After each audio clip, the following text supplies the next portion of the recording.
Right, so this morning we want to revisit an earlier conversation we've had about SIM card re-registration and the queues being formed at the telcos. We have front pages of the newspapers capturing that. We have the Ghanaian Times. Hundreds besiege telco centers as deadline approaches in March. So it's been a concern, especially because we're in a time of a pandemic, COVID-19 pandemic, where we are not supposed to be converging in those tight enclosures as much as possible. We're talking about social distance. It's safer to be away from some of these centers. So the question I'm asking, and I keep asking, is there a way to get this thing done in a much safer, or it's a much safer way to get this thing done, so it won't have people, hundreds of people converging as we've seen, at telco offices. And they're saying that they're trying very hard to get their SIM cards re-registered before the March deadline. So there's one image that's been widely circulated, and it shows many people congregating at a time when we're dealing with the pandemic. So there's one on the front page of the Times, but there's another one that's circulating on social media. MTN, which has the largest number of subscribers, had announced measures to ease this congestion. So they posted it on their Twitter account, and it says, kindly be informed, the SIM registration exercise is taking place at the following centers: MTN branches, Connect stores, distributor branches, light retail stores, volume management, and then MTN retail centers and agent touchpoints across the country. We encourage customers to visit any of these MTN touchpoints to reduce congestion at the MTN service centers. Remember to take your Ghana card and GPS code for a smooth registration at any of these centers. So this is the way MTN feels that it can ease the congestion. So people shouldn't just congregate at their service centers, their other touch points, as they're indicating. But is there a better way to go about this? We'll try and get some ideas from some people in the technology space. We're trying to get Kobe Spike. He was a host of Geek Squad. He'll be joining us for that conversation in a bit. We'll also discuss a strike by the College of Education Teachers Association of Ghana and the certified registered anesthetists who have since 1st January withdrawn their anesthesia services. But let's get to this first conversation, which has to do with the SIM re-registration. I want to know from you, what is the experience like? So if you've gone to re-register your SIM, what has been the experience? And if you've been trying to do that, there are people who say they've been trying to do this for days. I want to know what the process is like, because I haven't done mine. When you get to the place, what are they expecting of you? What are the processes you go through? And why is the process taking so long? Tell us about it. And then for those of you who have been waiting for days to get to re-register, we also want to know about that. So we're opening the phone lines. You can call us 030. The numbers are on your screen: 030-221-1691 or 2. 030-221-1691 or 2. So you share with us what your experience has been like in trying to get your SIM cards registered before the March deadline. And yes, we want to understand what it has been. It has been like. But we already have Spiky in Kruma. He's joined us. So Spiky, good morning to you, and a happy new year. I would want to get to understand from you, Spiky, what do you understand of this process? Have you been through it? And why is it taking so long for people to get to do that?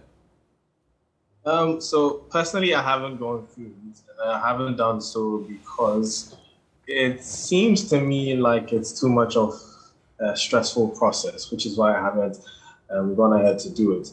Also, it's taken long because there's a lot of SIM cards to be registered. Okay. We're talking millions, possibly excess of 40 million SIM cards. Now, if you do the math, let's divide, say, each area where you have, let's say, the people who are going to do registration and the stations or the telco offices.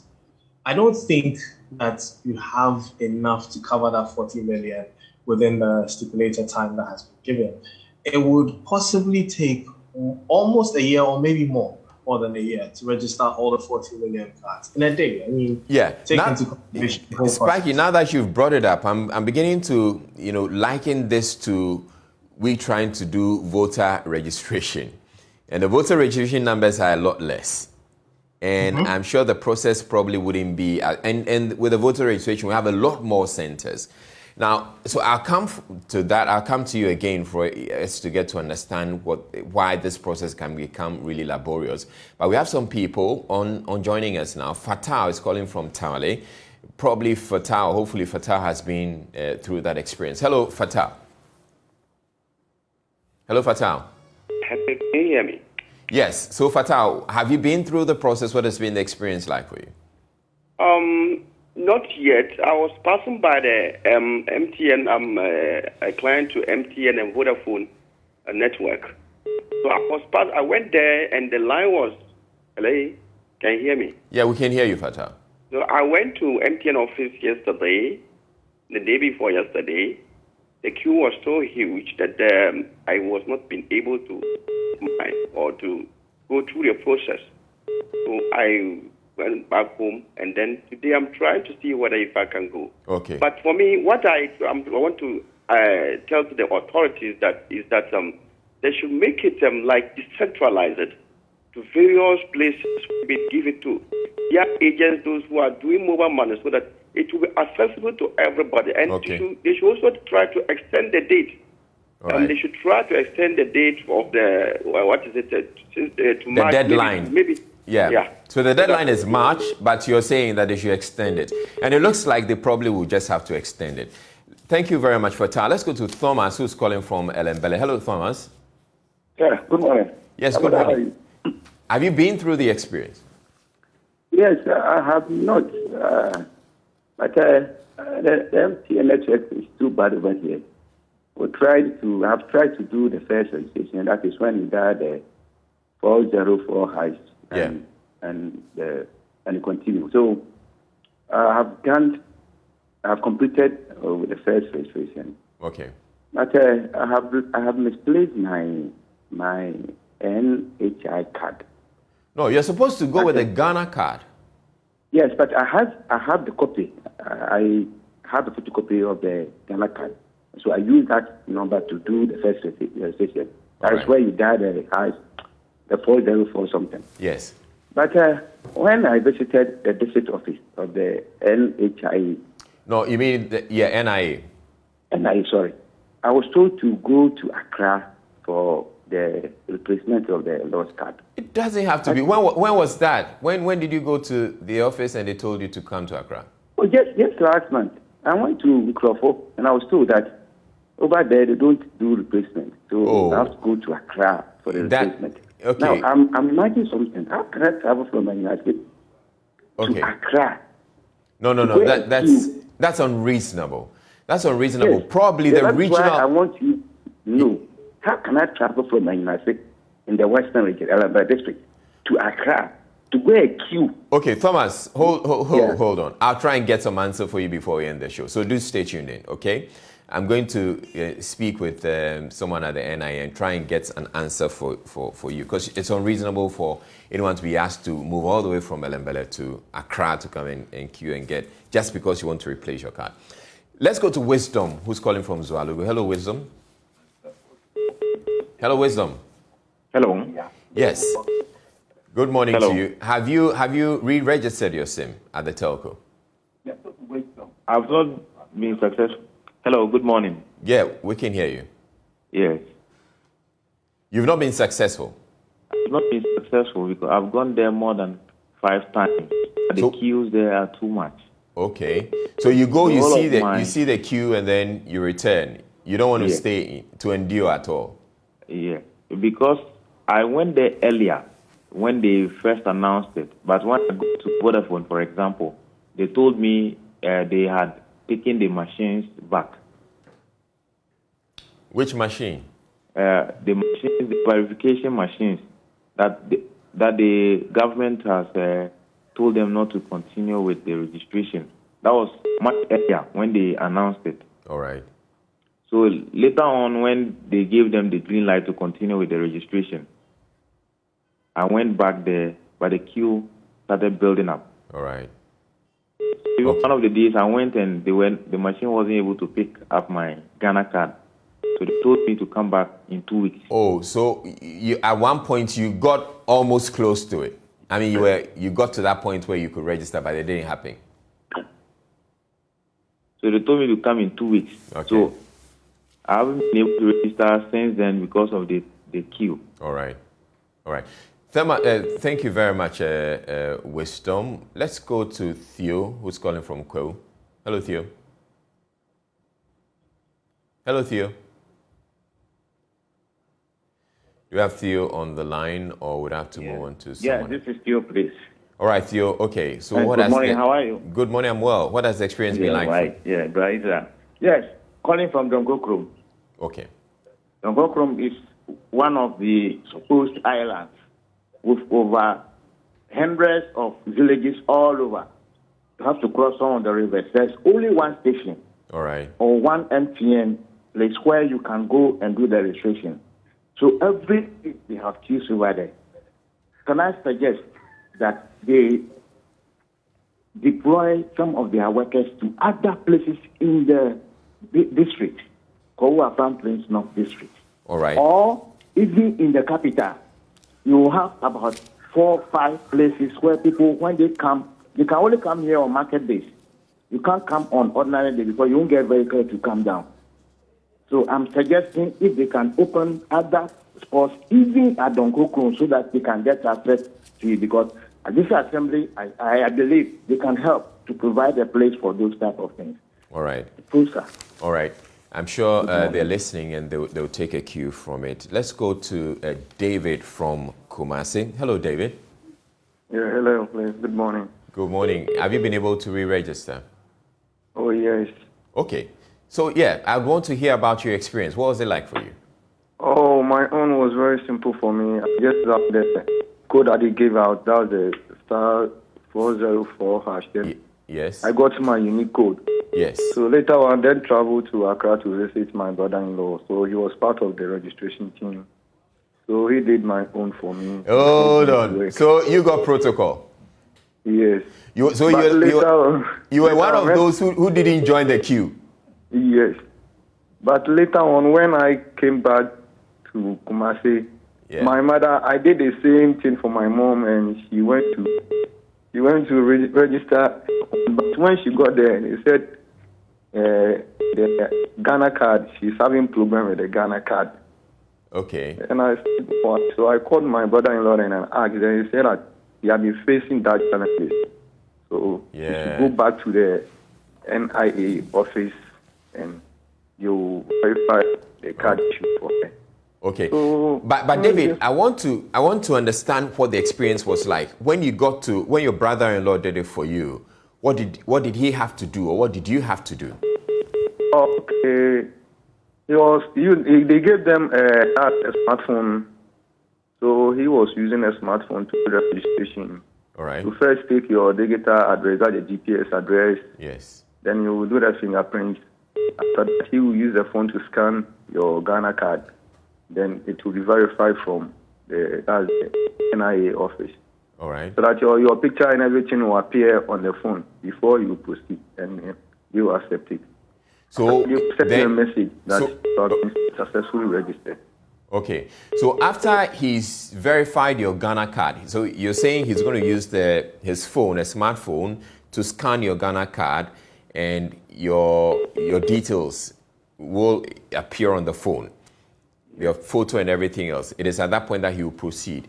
So at that point, then you have to what? Use your fingerprints. Yes. No, he will use the camera, the phone's camera, then he will snap it.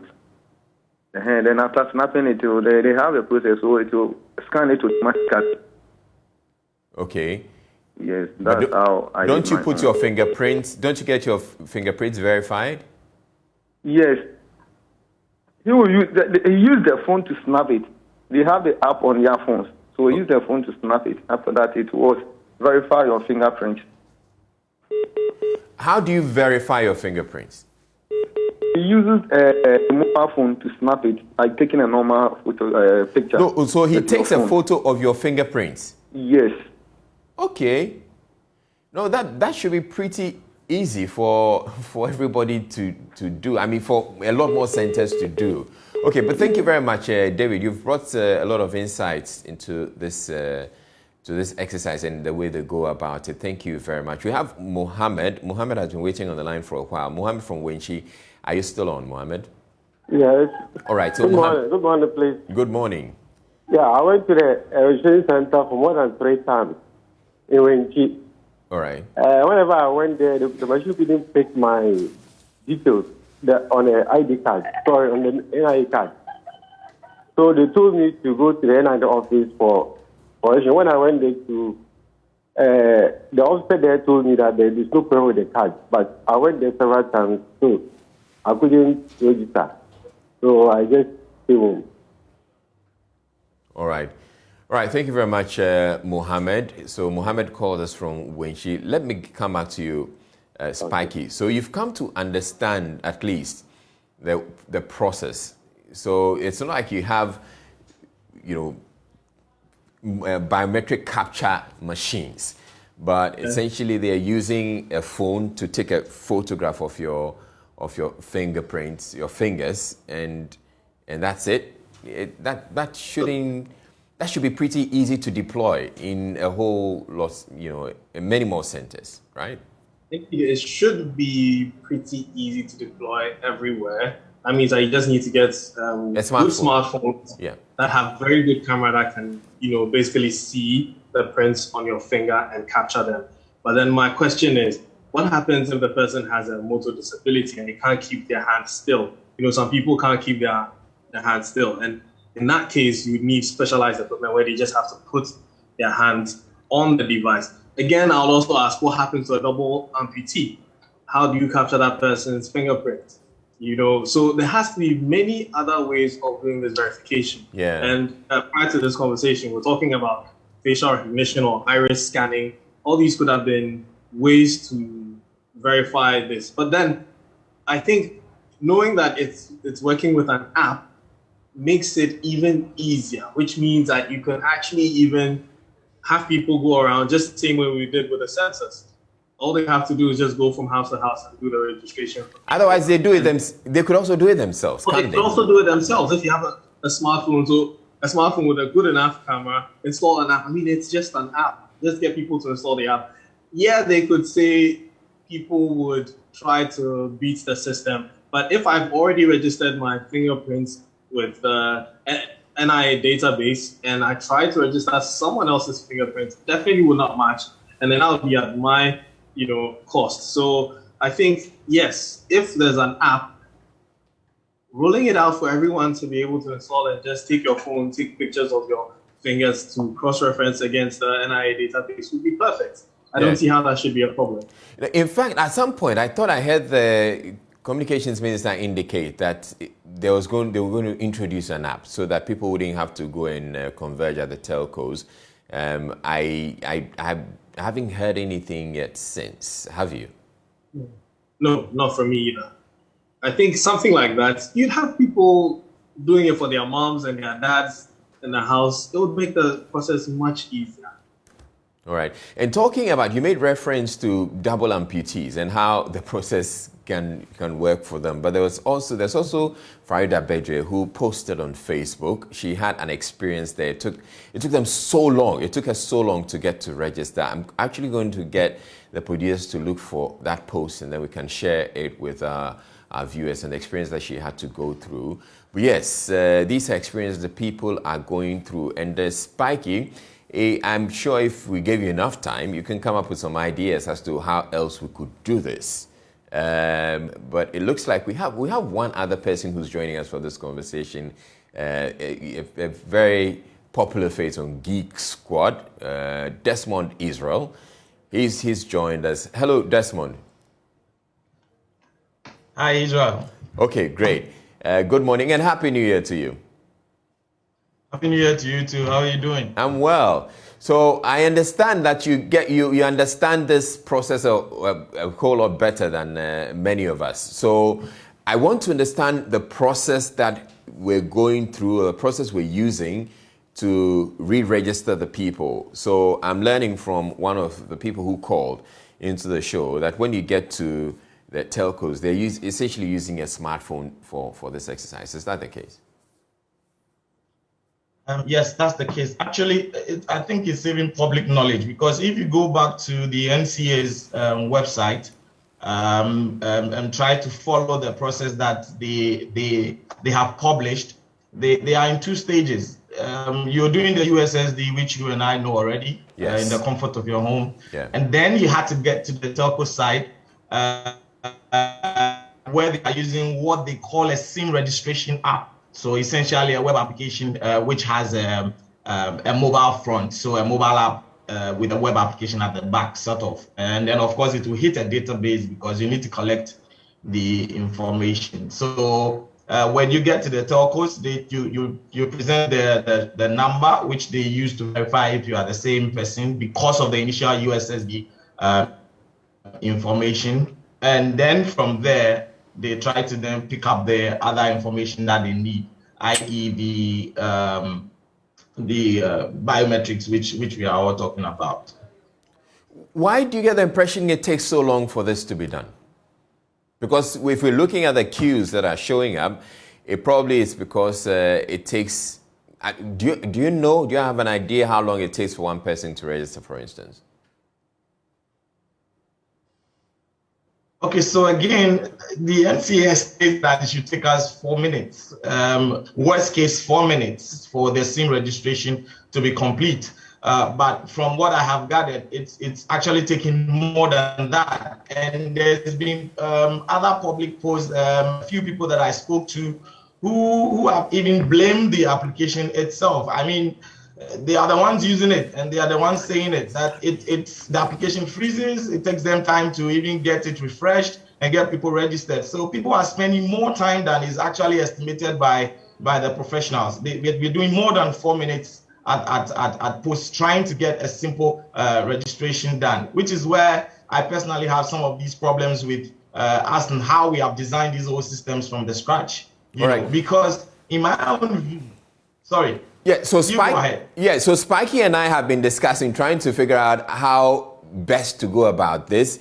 So you share whatever ideas that you have with us. Okay, so since we are dealing with, biometric data, and that's the reason why we have a stage 2, that we have to go to the telcos and get it done through a SIM registration application. And that's where my problem is.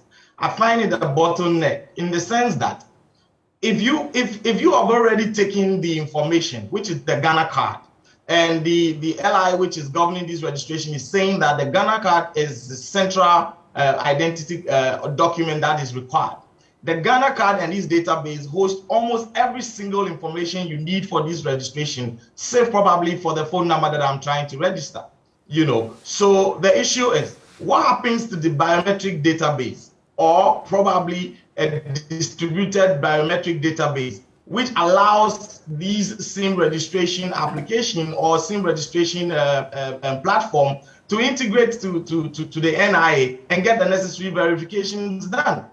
I mean, it would cut down the sort of queues that we are seeing, the sort of chaos that we are seeing merely for just going in there to verify your biometric. And I don't even get it as a biometric registration. And I may be technically right, because the information out there, even from the NCO's own website, captures it as a bio capture. Okay, and I've seen a few people made posts on Facebook and mentioned that probably we're just making a fuss out of this, and that if I were going for my visa, my information will be captured again. If I were to be traveling at the airport, my information will be captured again. This is done not oblivious of the fact that there is probably an immigration management system there if it's at the airport. There is the passport database if you're dealing with a passport renewal. And equally, the same IMS would be working if you're dealing at the visa side. So the gadgets you see before you at those places are actually verifying information which is already in the database. And guess what? It takes you less than nothing to get this information verified. That is entirely different from when you seek to capture the information all over again. You see, and you are doing it through a different application. You are doing it through a SIM registration application. It brings us back to the issue of data silos, where exactly we are running away from. We are trying to avoid multiple data sitting with different institutions, becoming bureaucratic, even if you want access to it. Speak to the fintechs about how difficult it is to them to get access to verifying IDs. Up until the services of eKYC, I don't want to mention brand names, but the eKYC service that came in from some of the service providers, which is probably making things easier for the telcos, for the fintechs to now be able to kind of like verify the IDs that we have. So we cannot seek to provide, a comprehensive centralized database, which is what has been touted to all of us from day one up to this point, for somebody to tell me that I need to go to a telco for my data to be captured onto a SIM registration application. Why the hell did we pay so much money to set up those systems in the first place? You need to do the system design such that it is linked to every other thing. Look, SNIT is doing something similar like the SIM registration. SNIT is asking us to come back to get all the information linked to our Ghana card. And look, we know where this is going. It is for us to be able to get an EID, a mobile ID. And if I take you there, I can clearly tell you that people have done it. Estonia is a best case scenario. And I know the authorities in charge have visited Estonia to look at the best case and to see how these things work. This is not how it is done. Okay. You see, let's do. So I was wrapping up that let's deal with the issues as is technically required, as against what we seek to be expediency, because that has been our problem when it comes to implementing technology.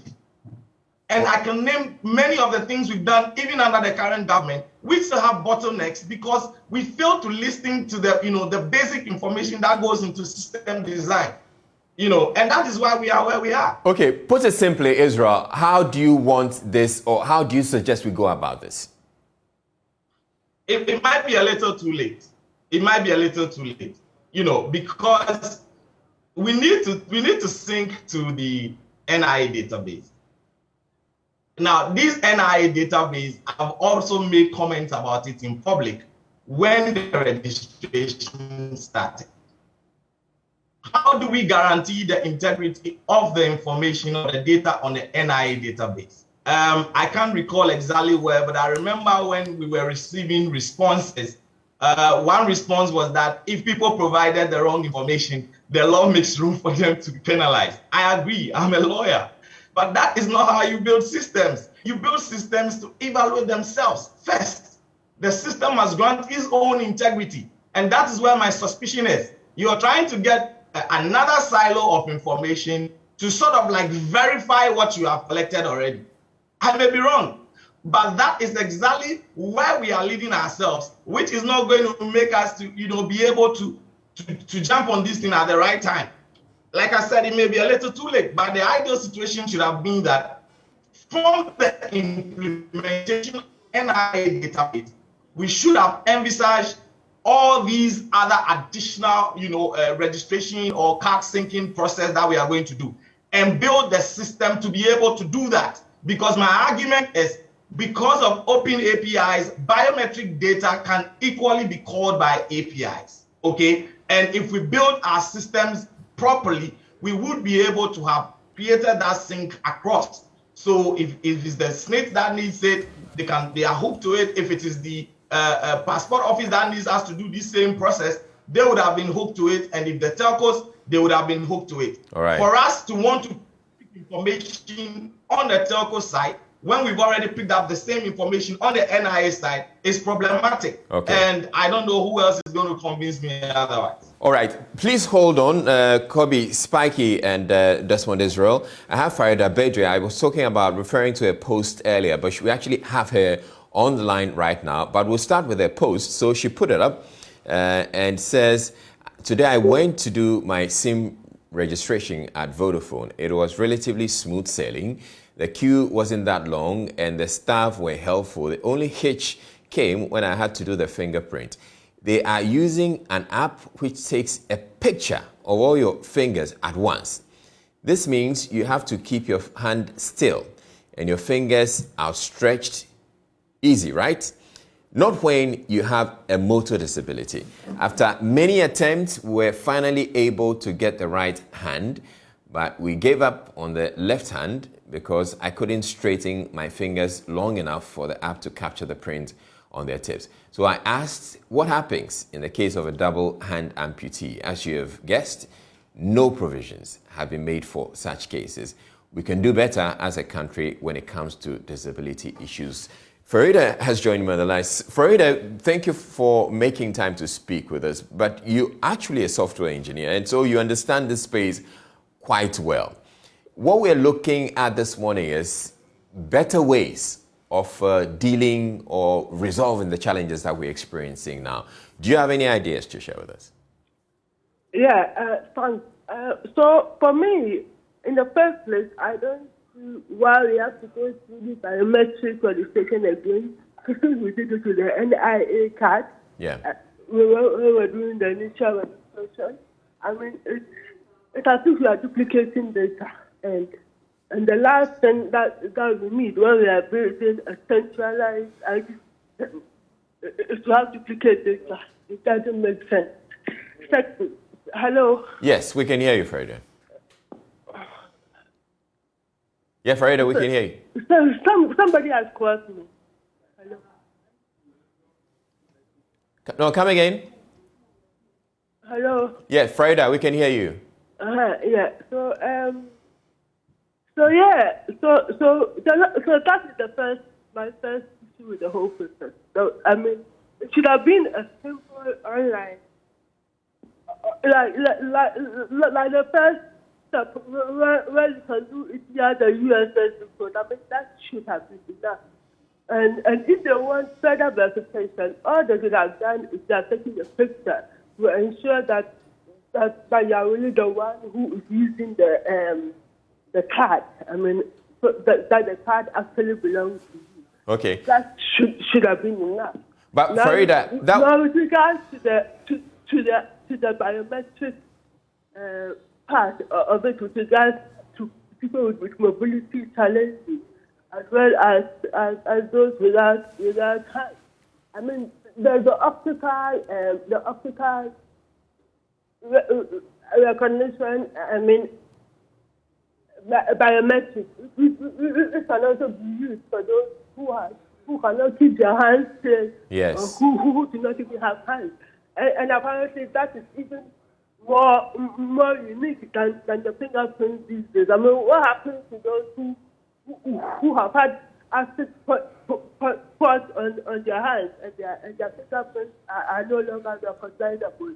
I mean, we have this thing should have had a larger stakeholder engagement. So they should have involved the various disability groups in some of these things. Disability groups are never involved in most of these things. The only one that I have seen that they have involved them is the last process, because at least when you are going to do the voting, there are special facilities available for people with disabilities, so that you don't join the queue or anything. Yeah. Speaking of which, somebody with a disability actually went to the MCS Councilman to branch to register his claim. And so treated so shabby by them. I mean, he has several policies that he was made to stand in the queue for over 30 minutes. Oh, wow. And yeah, and furthermore, when he asked the manager whether there are no facilities for him, I mean, at least let him join, skip the queue or something. The manager told him that even his own brother, that when he came there to register, he had to join the queue, so he also joined the queue. And I'm like, this is not on at all. I mean, the person has a special talent. I agree with you. We can do better as a country. We certainly can do better. I mean, I would expect that some of these managers or the people who are handling these operations will be a lot more considerate. Because if there's someone who has special needs, that person needs some special care. But thank you very much, Farida, for sharing your insights with us. And we're hoping that the authorities are listening and would want to take a cue from it, especially the bit about consultation. Because if we had done enough consultation, we'd have come up with a lot more ways, as Desmond was suggesting. So Desmond, you heard Farida. She's essentially made some points about people, double amputees and people like her with motor disability. But one other group that we've left out are the aged, the people who are so old and frail. Do we expect these people to be moved out of their homes to, these places just to re-register? That's why we need to have this conversation about other ways of doing this, that will, take into consideration the people who can't be that mobile, and some people who also have some peculiar challenges. Kobe, I'd want to come to you. Let's wrap up this conversation with an appeal to authorities to want to do things differently. You'll have to unmute, Kobe. Yeah, I believe Desmond said a lot of things that we need to consider. This whole duplicates of databases, it's really not taking us anywhere. And for me, it's actually the safety of the data. If you're collecting my data, it's a private institution. Yes, granted, they've been working in this country for so long.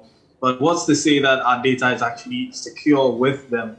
What's the accountability? Is the Data Protection Commission holding them accountable? Are they observing some of the requirements to keeping data? Because biometric data is very, very, very personal. If someone has access to that, there's a lot they can do with it. So what's the security? And the fact that basically just as an app they're using to capture it, what's the security on that device if someone could break in? I know Desmond is a cybersecurity expert and he could speak more to that. If someone got into that database and grabbed all that biometric data, we'd be in serious trouble, because the same data people use elsewhere, immigration service and banking services outside the country, everywhere. So if we are sure that we're giving this permission to these companies to capture this data, are we sure that that data is also being protected rightly?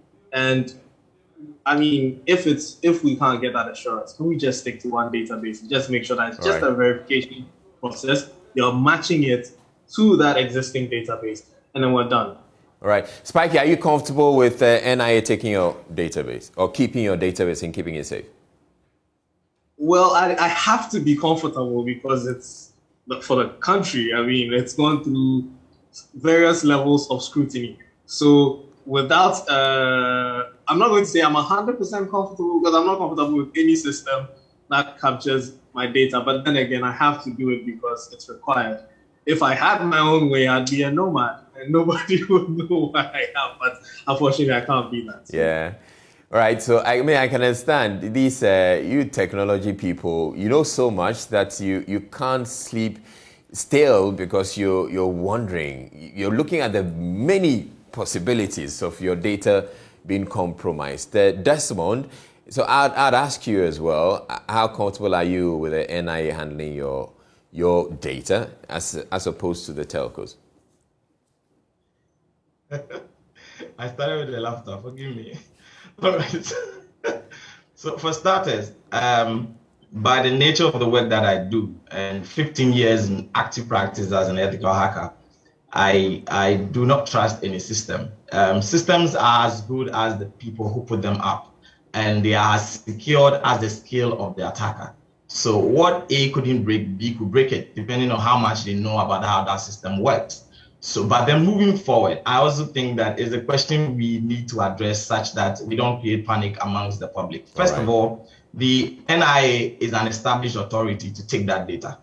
So for starters, by law, you need to give them that credence. It's like saying you don't want the police to be your crime fighter. Who is going to be? Yeah, exactly. So we need to give credence to that and accept that this is the lawful authority, even under the data protection laws, that can take this information. And for starters, we would be comfortable with that information that is being taken by that authority or that body. Having said that, we will still have to be worried concerning two things. One, whether we are still going to go ahead with what we keep preaching about centralized database. I don't think it's rhetoric. Centralized databases are done systematically, and you have to put in a lot of effort. If you are in a hurry to pick up all the information that you need, then you should also be in a hurry to put in the necessary measures to make sure that you are able to achieve that. It is not enough for us to start one system, jump off to the other, and then want everybody to believe that, oh, okay, all is well. All is not well. You know, you can read in between the lines when you see, if it's your technical field, if it's your area of expertise, and you see flaws, you can read in between the lines that flaws do exist. And no amount of talking can wash that away. Finally, the issue about security, which Spikey touched on a bit, we have to be sure that we are also putting in the necessary security that comes with these platforms.